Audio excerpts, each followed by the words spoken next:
क्या हराम के पैसों से कर्ज उतारा जा सकता है? हराम के पैसों के हवाले से जो सवाल किया गया कि क्या इससे हम कर्ज उतार सकते हैं, तो याद रखें, अगर किसी के पास सूद के ज़रिए से हराम माल आया या रिश्वत लेकर हराम माल आया या जुआ के ज़रिए से उसने हराम माल कमाया है, तो याद रखिए कि ये हराम माल को अपने तसर्रुफ़ में लाना ये नाजायज़ है।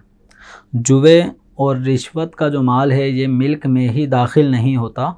हुक्म यह है कि जिससे लिया है उसको वापस किया जाए। और सूद का जो माल है ये अगरचे कब्ज़ा कर लेने की सूरत में मिल्कियत में आ जाता है, लेकिन ये मिल्क ख़बीस है, ऐसी मिल्कियत का इस्तेमाल जायज़ नहीं।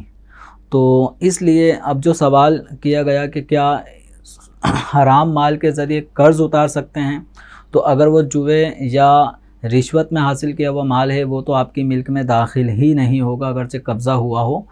तो अब हुक्म यही कि असल मालिक को ही वापस करना है। तो असल मालिक को वापस किए बग़ैर अगर ये अपने ज़ाती किसी कर्ज़ खा को देकर अपना कर्ज़ उतारना चाहेंगे तो ये इस्तेमाल नाजायज़।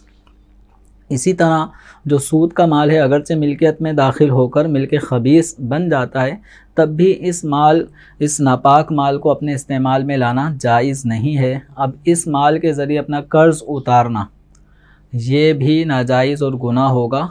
हुक्म यहाँ पर यह है कि इस माल को अपनी मिल्क, सूदी माल को अपनी मिल्क से निकालना है। अब निकालने की एक सूरत ये हो सकती है कि जिन लोगों से लिया है उन्हीं को वापस किया जाए, और दूसरी सूरत यह है कि इसको किसी शरई फ़कीर पर सदक़ा कर दिया जाए, और जो सवाब सदक़े के होते हैं उनकी नियत ना करें, बल्कि ये नियत करें कि मेरे लिए शरीयत मुतहरा का यही हुक्म है कि मैं अपनी मिल्कियत से इस सूदी नापाक माल को निकाल दूँ, ख़ारिज कर दूँ।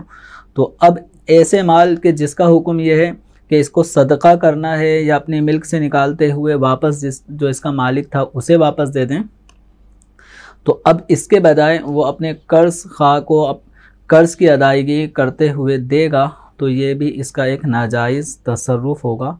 तो ओवरऑल ख़ुलासा ये निकला है कि हराम माल को अपने तसर्रुफ़ में लाना, चाहे कर्ज़ की अदायगी हो या घर के किसी भी काम काज में, घरेलू ज़रूरियात में उसको सर्व करना, ये नाजायज़ है, गुनाह है, हराम है।